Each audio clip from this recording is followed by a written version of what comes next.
again, blah blah blah. So ayan guys, nandito po ako ngayon sa puno ng guava. Kasi kukuha ako ng guava ngayon.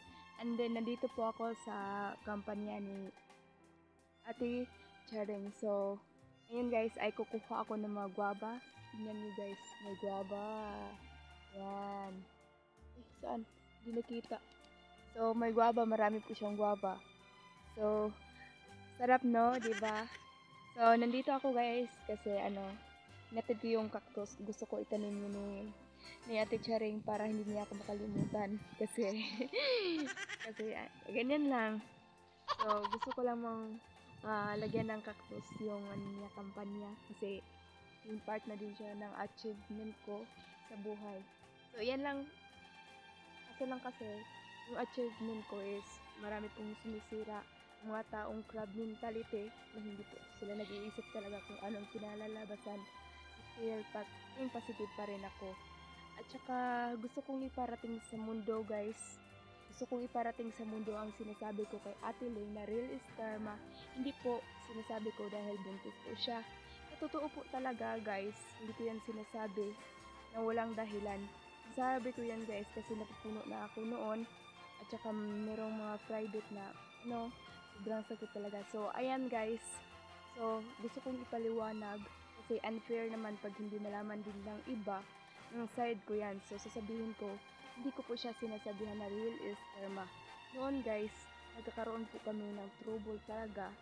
Tungkol po sa, hindi ko alam bakit nasali ako doon. Basta wala po ako, labas po ako doon. Kasi kanila yun. Kasi family po nila yun. So, yan lang po kasi bakit kasama pa, pamilya pa naman ang pinupokus ko. Tapos yun, sa isang video ko na merong nagko-comment doon.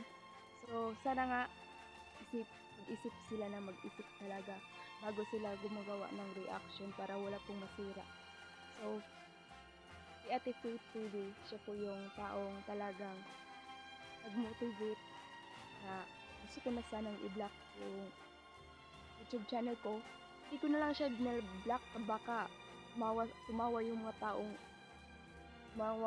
taong gusto nilang hindi magpatalo. So ayan, magpatuloy ko to dahil alam ko na sa YouTube channel ko, so valuable po siya, valuable, worth it. At saka hindi naman lang ako ang nag-aano ng YouTube channel ko kung bakit na-monetize ako. Monetize ako dahil po yan sa tulong ng mga tao. So ayan, dahil tinutulungan nila ako, ipagpatuloy ko po itong ginagawa ko. At least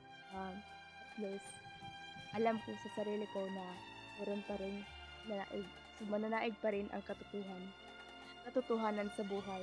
So hindi na lang natin yan palampasin pa. So continue tayo sa kuha ng guava.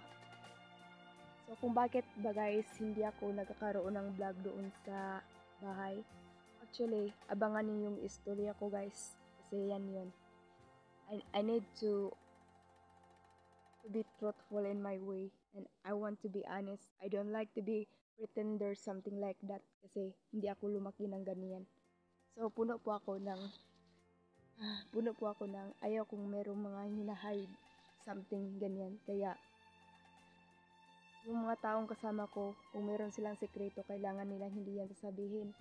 Hindi nila yan ipakita yung mga negative vibe nila sa akin, kasi masasabi ko yan. Kasi yan yung nasa ko. Yun yung ugali ko. Ayaw kong magtanim. Ayaw kong mag-hide na kahit anong-ano na. Yun guys, na maraming nakakasalalay sa aking kamay. So ayan, guava is life. Here. So dahan-dahan lang ako dito guys kasi baka malaglag tayo. Wala pa naman dito sa sulahoy na po. So ayan, ako lang nagmag-iisa guys. Yung ipinakita ko sa inyo bakit nag-iisa lang ako sa vlog. So yan po yung pinaka-main point sa journey ko talagang is alone po siya. Alone journey. Kasi lahat ng mga problema na dinadaanan ko ay hindi ko po sinasabi sa mga magulang ko, sa mga kadugo ko. So sinusulo ko po lahat kahit masakit, mahirap.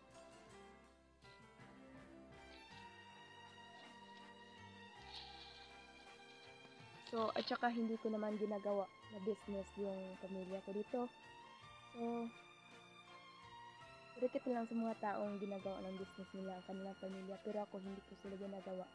So, gusto ko silang ipagsigaw sa buong mundo na sila po ang taong inspiration ko, bakit ginagawa ko tong lahat para sa kanila.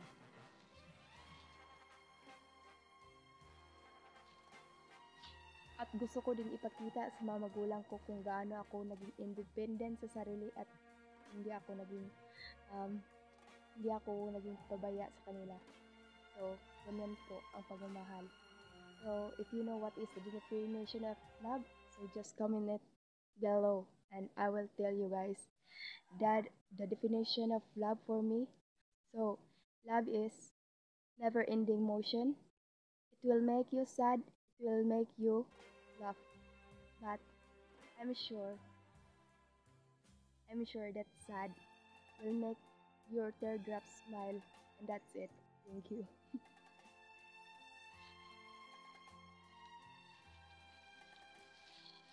So, kukuha na ako ng guava. Dito ko lang to ilalagay, baka malaglag tayo dito, mahihirapan tayo, wala pa naman tayong forever.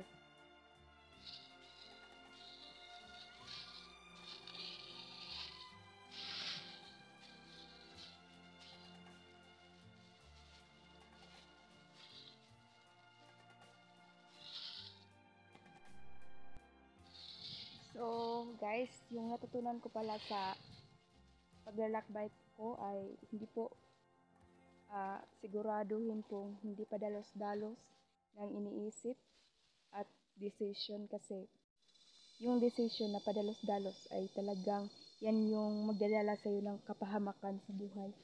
So, ayan po yung natutunan ko guys at hindi din maniniwala kahit kung sino-sino, kahit kaibigan dahil minsan sila yung maging uh, maging something magda-down sa'yo pababa. So, yan po yung natutunan ko sa paglalakbay. So, I'm so very thankful sa paglalakbay ko, sa journey kong ito, dito sa mundo pala na talagang may learning, may nakukuha akong moral lesson dito. So, ito po yung inano ko, guys, iniisip ko palagi life. Kasi yung growing is part of life po siya, syempre, diba? So, gusto kong ipaliwanag na nandito pala ako sa puno ng biyabas, umakit ako. So, doon po sa baba yung sleeper ko. So, dandahan lang tayo, baka malaglag tayo dito. Sa mga taong ano dyan, mga taong crab mentality, tuloy-tuloy lang po yung pangarap ninyo. So, okay lang madali. Yan.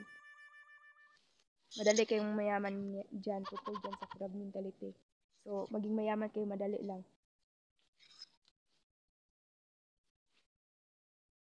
So, alam ko sa sarili ko na meron po ako mga quality at saka potentials na yan po mag-lead sa akin ng mag-lead, matutulungan ko po yung mga taong nangangailangan sa akin. So what I do now is to be careful here because, you know, it's difficult to fall down na walang sasagip sa atin. Mahal pa naman ang cellphone. So, itong cellphone na ginagamit ko ngayon is binili ko to siya talaga pero hindi po sa akin yung pera. Ang pera po ito ay galing lang po sa sponsor ko. So, ayan po kahit sa anong sponsor mo, yan pinag-iinitan pa rin ako. Takot sila matalo, takot matalo.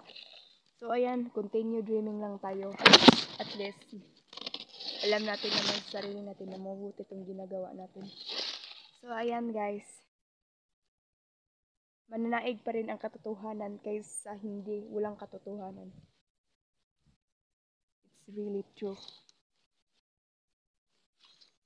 Kasi walang baho na hindi lalabas. Baho pa rin lalabas yan. Magaling kang kupal. So guys, I will tell you soon kung anong year, ilang year na ako dito sa Cebu. Tsaka ilang taon po ako, ilang months po akong na-stranded at saka in service po. Umulan ako, Diyos ko po, umulan. So, bilis-bilisan ko itong pagkuha ng ano ba itong ginagawa ko.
So, ayan na guys, itong nakuha kong guava.